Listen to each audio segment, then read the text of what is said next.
അവിക് ബണ്ണ, വാ മോനെ, എന്റെ അടുത്തേക്ക് വാ.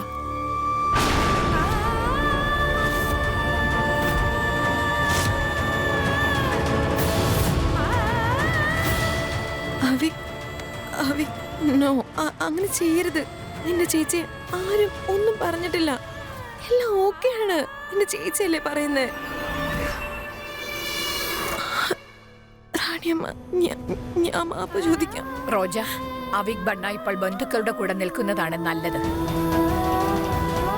നിനക്ക് ഈ കൊട്ടാരത്തിൽ താമസിക്കാം. ഇവനെ നന്നായി നോക്കിക്കോണം. ചെല്ല്, പോയി ഇവൻ എന്തെങ്കിലും കഴിക്കാൻ കൊടുക്ക. വാ മോനെ, നമുക്ക് ഭക്ഷണം കഴിക്കാം.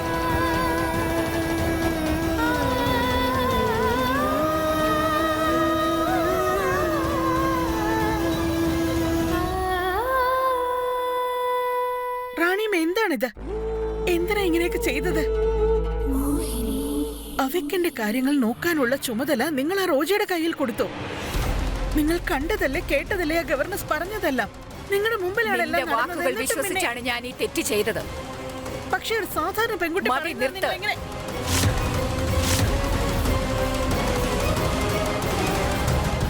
നീ കൂട്ടിക്കൊണ്ടുവന്ന ഗവർണസിന് യാതൊന്നിനെ കുറിച്ചും അറിയില്ല. അവന് പ്രകൃതിയുടെ വിളി പോലും മനസ്സിലായില്ല. അവൻ എന്ത് സംസ്കാരം പഠിപ്പിക്കാനാണ്? ഒരു കുഞ്ഞിന്റെ വികാരം മനസ്സിലാവാതെ അവൻ എന്ത് ചെയ്യാനാണ്? ഇനി മുതൽ അവിക് ബന്നയുടെ എന്ത് കാര്യമാണെങ്കിലും ശരി, എന്റെ അനുവാദമില്ലാതെ യാതൊരു തീരുമാനവും എടുക്കരുത്. മനസ്സിലായോ? നിങ്ങളുടെ ആജ്ഞ പോലെ റാണിയമ്മ.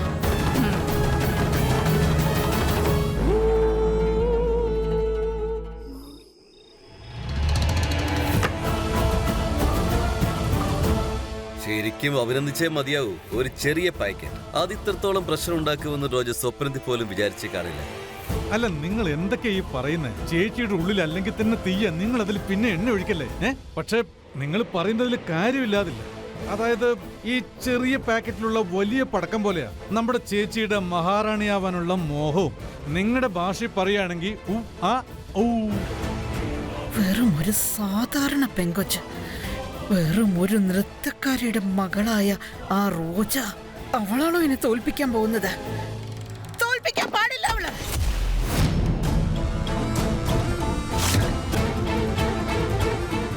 ആന്റി,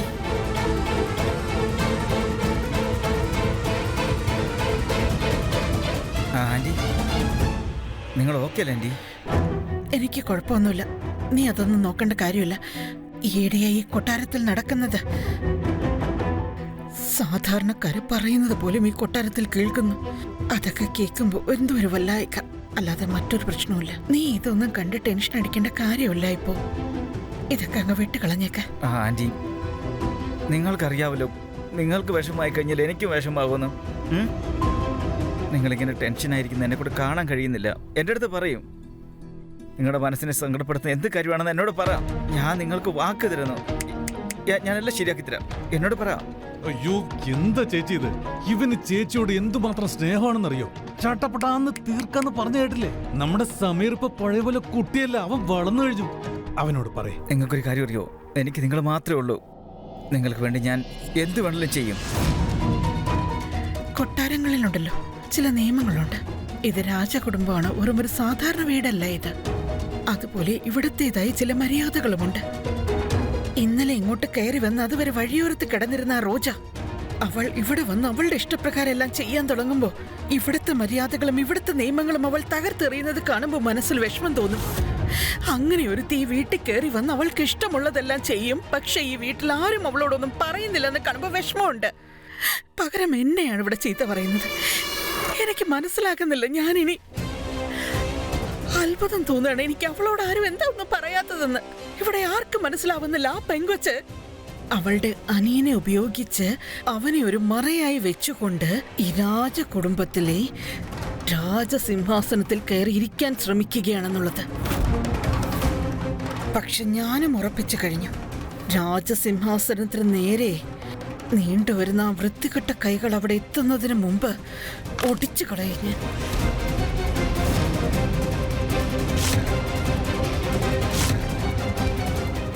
ആൻറ്റി ഇതെന്തോ ഇതിവിടെ ഇങ്ങോട്ട് നോക്ക്. നിങ്ങൾ ഒന്നും ചെയ്യേണ്ട ആവശ്യമില്ല. എനിക്ക് വെറുതെ ജസ്റ്റ് ഉത്തരവ് മാത്രം തന്നാൽ മതി. ഇങ്ങോട്ട് നോക്ക് ആൻറ്റി, ഞാൻ നോക്കിക്കോളാം. നീ നിന്റെ അമ്മായിയെ യാഥാർത്ഥ്യത്തിൽ എത്രയധികം സ്നേഹിക്കുന്നുണ്ടെങ്കിൽ ഞാൻ എന്ത് പറഞ്ഞാലും ചെയ്യൂ നീ. ചെയ്യൂ ആൻറ്റി, ഞാൻ ചെയ്യും. നിങ്ങളൊരു പാവമായതുകൊണ്ട് ആ ശക്തി നിങ്ങൾ ഒരുപാട് ഉപയോഗിക്കുന്നുണ്ട്. ഇതിനു ശേഷം നടക്കില്ല. നിങ്ങൾ നോക്കൂ, ഈ അരമന വിട്ട് എന്നേക്കുമായിട്ട് അവളെ ഞാൻ ഓടിച്ചു വിടും. കറക്റ്റാണ് പറഞ്ഞത്. നമ്മുടെ സമീറിന് ഇത് വെറും കുട്ടിക്കളി മാത്രമാണ്. നീ അവനെ ഫ്രീ ആയിട്ട് വിട്, അവൻ പോയി കളിക്കട്ടെ. വേണ്ട വേണ്ട വേണ്ട വേണ്ട വേണ്ട. നീ നീ നീ നീ ഇതെല്ലാം വിട്ടേക്ക്. നീ എന്തിനാ ഇതിനുള്ളിലേക്ക് വന്ന് പെടുന്നത്? നീ എന്തിനാ നിന്റെ കൈകൾ മലിനമാക്കുന്നത്? നിനക്ക് ഇതിലൊന്നും പെടാനുള്ള വയസ്സായിട്ടില്ല. നോക്ക് സമയം, ഇതെല്ലാം ഞാൻ നോക്കിക്കൊള്ളാം. ഇല്ല, നീ നിന്റെ ഫ്രണ്ട്സിന്റെ അടുത്ത് പോ, എന്നിട്ട് നീ അവരോട് എൻജോയ് ചെയ്യൂ. നിന്റെ അമ്മായിയല്ലേ എല്ലാത്തിനും, അവളെല്ലാം ശരിയാക്കിക്കൊള്ളും.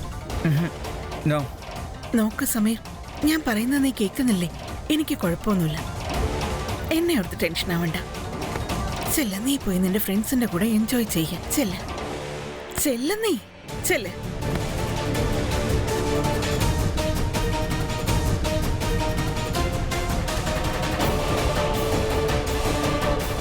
എനിക്ക് നന്നായി മനസ്സിലാവുന്നുണ്ട് ആൻറ്റി, നിങ്ങൾ എന്നെക്കുറിച്ച് ഒരുപാട് വേവലാതിപ്പെടുന്നുണ്ടെന്ന്. പക്ഷെ ഞാൻ വാക്ക് തരുന്നു, ഇന്ന് തൊട്ട് ആ റോജയുടെ ജീവിതത്തിൽ വെറും തോൽവി മാത്രമേ ഉള്ളൂ. അവൾ ഈ കൊട്ടാരം വിട്ട് എന്നേക്കുമായി പോകണം.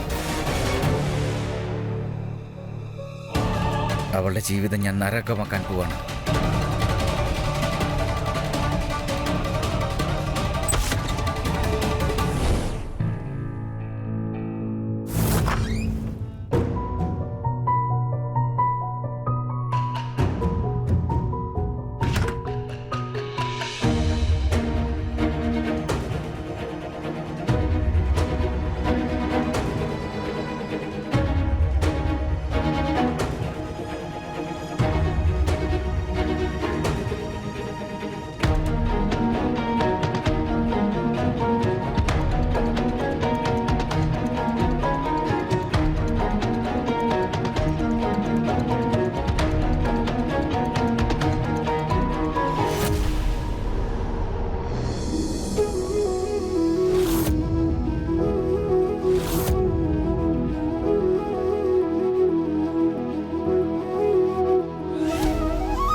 No.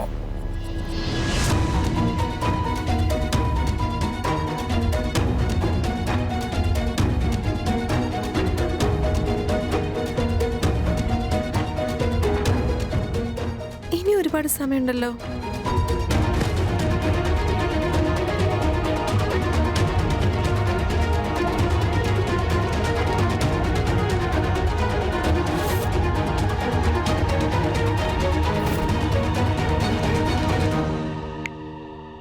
അഞ്ച് അലാറോ? ഇപ്പോൾ എന്തൊരു പെണ്ണത്?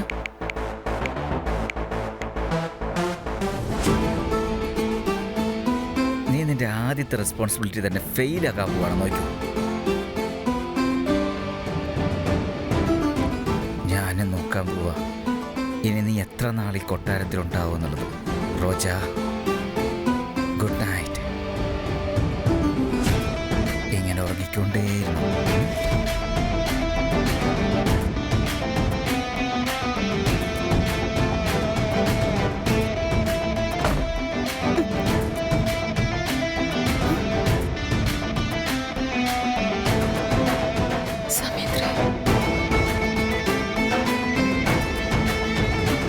ഇനി ഒരുപാട് സമയമുണ്ട്.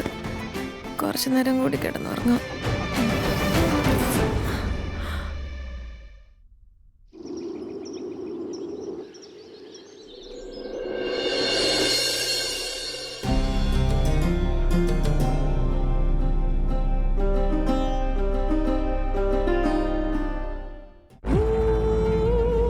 നമസ്കാരം റാണിയമ്മേ. ഈ റോസപ്പൂക്കൾ കൂടെ ഉപയോഗിച്ചോളൂ. അത് ശരണ്ണും ഭയങ്കര ഇഷ്ടമായിരുന്നല്ലോ ഇതിന്റെ സുഗന്ധം. റാണിയമ്മയ്ക്ക് അറിയാമോ, അവയ്ക്കിനും രാവിലെ തന്നെ റോസാപ്പൂക്കൾ കിട്ടുന്നത് വളരെ സന്തോഷമുള്ള കാര്യമാ. അറിയില്ല അവനെന്താ ഇതുവരെ എഴുന്നേക്കാത്തതെന്ന്. എന്ത്? അവിക് പെണ്ണ ഇനി ഉണർന്നില്ല? എഴുന്നേറ്റില്ല റാണിയമ്മേ, ഇതുവരെ എഴുന്നേറ്റിട്ടില്ല. ഞാൻ അങ്ങനെ ഇങ്ങോട്ട് അവരുടെ മുറിയുടെ മുമ്പിലൂടെ വരുമ്പോ നോക്കിയപ്പോ കണ്ടതാ അവർ ഇപ്പോഴും ഉറങ്ങുക. റോജയും അതേ അതുപോലെ അവിക്കും ഉറങ്ങുകയാണ്, രണ്ടുപേരും. എനിക്കത് കണ്ടപ്പോ എന്തോ വളരെ വിചിത്രമായി തോന്നി. ഒരുപക്ഷെ അവർക്കറിയില്ലായിരിക്കും ഈ രാജകൊട്ടാരത്തിൽ രാവിലെ എഴുന്നേക്കുക എന്നത് വെറും ഹോബിയല്ല, പക്ഷെ അത് ഇവിടുത്തെ ഒരു പ്രധാനപ്പെട്ട നിയമമാണെന്നുള്ളത്. റോജയും ഇനിയും ഉണർന്നില്ലേ? അപ്പൊ ഇന്നത്തെ ദിവസം എങ്ങനെ പോകും? അവിക് ബണ്ണയ്ക്കുള്ള ഡെയിലി റൂട്ടീൻ ഞാൻ തയ്യാറാക്കി വെച്ചിട്ടുണ്ട്. പക്ഷെ ഈ റോജയ്ക്ക് അവനെ ഉണർത്താൻ പോലും കഴിയുന്നില്ലേ? അവളെ കൊണ്ട് ഞാൻ തോറ്റു. അത് തന്നെ ഞാൻ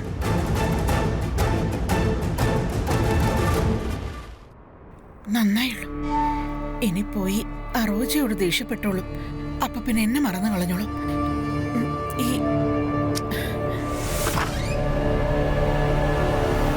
റോജ, ഞാൻ നിന്നോട് എന്താ പറഞ്ഞിട്ടുള്ളത്? ഒരു രാജകുമാരൻ കൃത്യസമയത്ത് എഴുന്നേറ്റ് റെഡി ആയിരിക്കണം. അവിക് ബണ്ണ എന്തുകൊണ്ടാ ഇനിയും റെഡിയാകാത്തത്?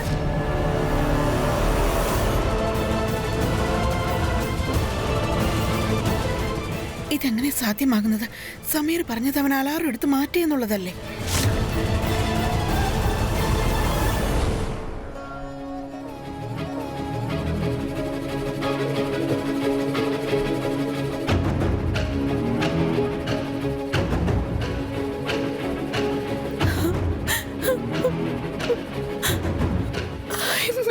Mummy, Papa.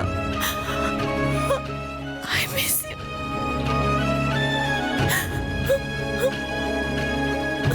Papa, Mama, നാളെ എനിക്ക് വളരെ ഇമ്പോർട്ടൻ്റ് ആയിട്ടുള്ള ദിവസം. ഇന്ന് ഞാൻ റാണിയമ്മയ്ക്ക് വാക്ക് കൊടുത്തു. എനിക്ക് അവയ്ക്കിനെ നോക്കാൻ പറ്റുന്നു. അതുകൊണ്ട് എന്നെ സമയത്തിന് എഴുന്നേൽപ്പിക്കണേ പ്ലീസ്.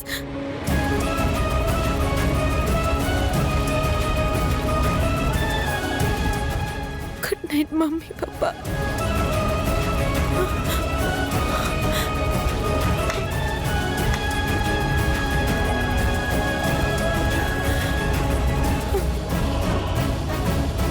നേരത്തെ എഴുന്നേക്കണമെങ്കിൽ നേരത്തെ കിടക്കണം.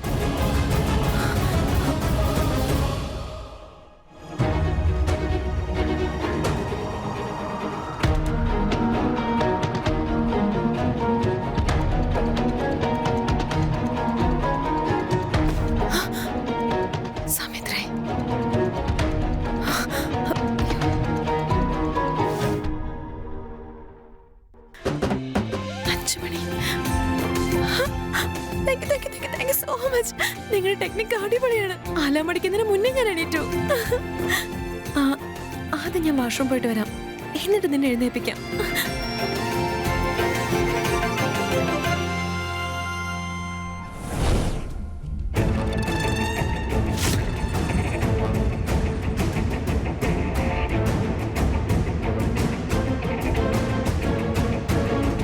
റാണിയമ്മ എന്നോട് പറഞ്ഞില്ലേ അവയ്ക്കിനെ കാലത്ത് 7 മണിക്കൊക്കെ റെഡിയാക്കി നിർത്തണമെന്ന്? അങ്ങോട്ട് നോക്കിക്കേ,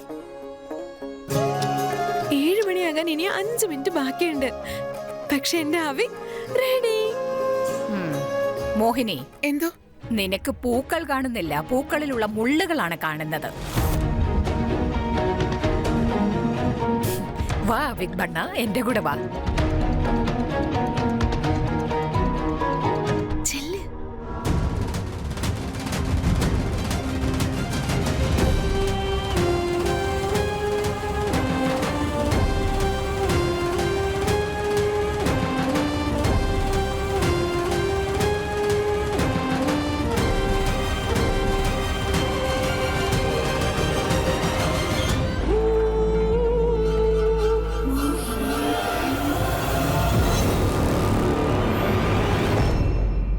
നിനക്കൊരു കാര്യം അറിയാമോ അവിക് ബണ്ണ? ഒരു രാജകുമാരന്റെ ശക്തി അവന്റെ സമ്മാനമല്ല, അവൻ അതൊരു ഉത്തരവാദിത്വമാണ്. ഒരു നല്ല രാജാവിന് ജനങ്ങൾ മാത്രമല്ല, ക്ഷി-മൃഗാദികൾ, വായു, ജലം എല്ലാം തന്റേതാണെന്നുള്ള ചിന്ത വേണം. അതുകൊണ്ട് നമുക്കിന്ന് പക്ഷികൾക്ക് ധാന്യം നൽകാം. നീയും എന്റെ കൂടെ വരുമല്ലോ അല്ലേ?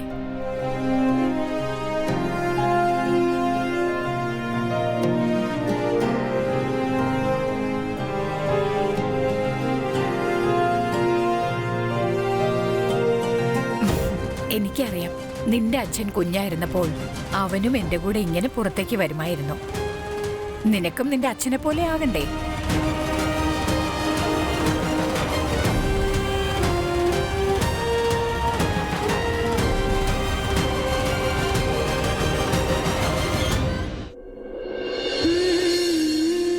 ഇന്നു മുതൽ ഇത് നമുക്ക് വേണ്ടിയുള്ള സ്പെഷ്യൽ ടൈമാണ്. മോനെ, പപ്പ പറഞ്ഞത് വളരെ ശരിയാ. കാണാനേ ഉള്ളൂ ഇങ്ങനെ ഉള്ളില് ഭയങ്കര സ്നേഹ. റാണിയമ്മയ്ക്കും എന്നെ പോലെ അവിക്കിന്റെ കാര്യത്തിൽ നല്ല ശ്രദ്ധയുണ്ട്. ഇനിയിപ്പോ എനിക്ക് ടെൻഷൻ ഇല്ലാതെ സ്കൂളിൽ പോവാം. ഇപ്പൊ നീ ചെല്ല അവിക്. വൈകാതെ തന്നെ ഞാൻ റാണിയമ്മയുടെ മനസ്സിലിടം പിടിക്കും.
എന്താ എഴുന്നേറ്റപ്പോ ലേറ്റായോ? റെഡിയാകാൻ നിനക്ക് സമയം കിട്ടിയില്ലേ? വാട്ട്?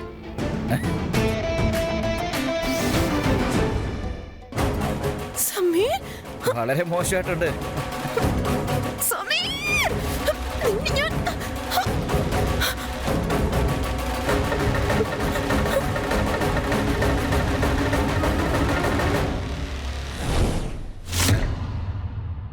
നമസ്കാരം സർ. ആ വാ വാ മരുമകളെ, ഇദ്ദേഹം ആരാണെന്ന് അറിയാമല്ലോ. ഇനി മുതൽ ഈ ഫാക്ടറിയുടെ കാര്യങ്ങൾ ഇദ്ദേഹം കൈകാര്യം ചെയ്തു. വളരെ നല്ല കാര്യം. ശരി, റാണിയെ എനിക്കിതുവരെ ഒന്ന് കാണാൻ പറ്റിയില്ലല്ലോ. നിങ്ങൾ ഒരുപക്ഷെ മറന്നിരിക്കുകയാണ്, റാണിയമ്മ തന്റെ മകന് തുല്യനായ ശരണ്യെ നഷ്ടപ്പെട്ടിട്ട് അധികമായില്ല എന്നുള്ളത്. അതിന്റെ വേദനയിലാണ് അവരിപ്പോഴുള്ളത്. അങ്ങനെയുള്ളപ്പോൾ നിങ്ങൾ എങ്ങനെ വിചാരിക്കുന്നു റാണിയമ്മ ഇത്രയും നിസ്സാര കാര്യങ്ങൾക്കെല്ലാം പ്രയോറിറ്റി കൊടുക്കുമെന്ന്? അതെല്ലാം ശരി തന്നെയാണ്, പക്ഷേ ഒരു വട്ടം നേരിട്ട് കണ്ടിരുന്നെങ്കിൽ എനിക്കൊരു വിശ്വാസം വന്നിരിക്കുമായിരുന്നല്ലോ. വിശ്വസിക്കാൻ വേണ്ടിയിട്ട് ശരി, എന്നാ പിന്നെ നിങ്ങൾ നിങ്ങളുടെ വിശ്വാസം കുറച്ച് ശിഥിലമാക്കി വെച്ചേക്ക്.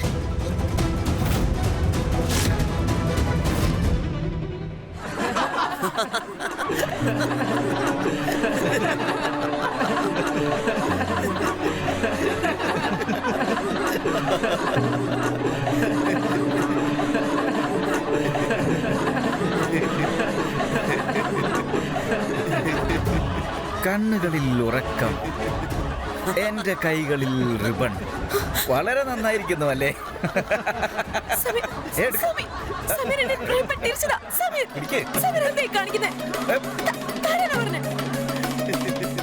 Good morning teacher. Sit down.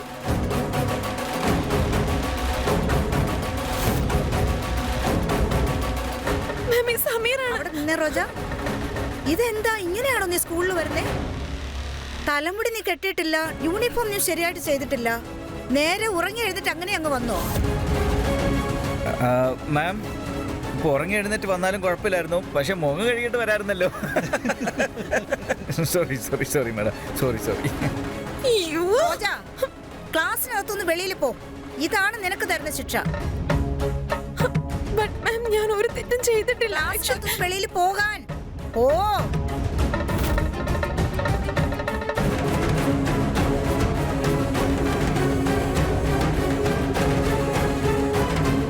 Sameer, yes ma'am.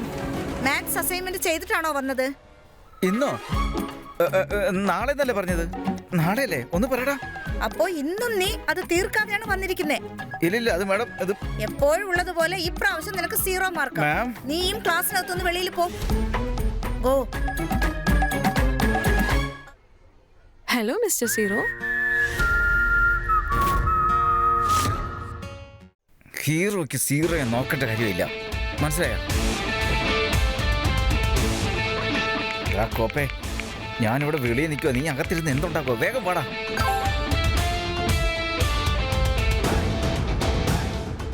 Ma'am please. Go. Thank you ma'am. സമീറേ, ഞാൻ വന്നു. വാ, നമുക്ക് പോയി കളിക്കാം. ആ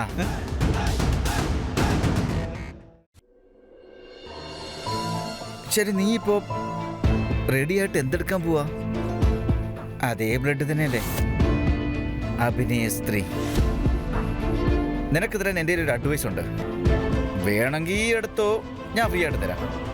ഈ കൊട്ടാരം, ബീർ ഗാർഡ്, പിന്നെ സ്കൂള് എല്ലാം വിട്ടേക്ക്. നിന്റെ ബന്ധുക്കാരുടെ നടുവിലിരിക്കും. അങ്ങനെ ഇരിക്കുവാണെങ്കിൽ നിനക്ക് അപമാനം താങ്ങേണ്ട കാര്യമില്ലല്ലോ.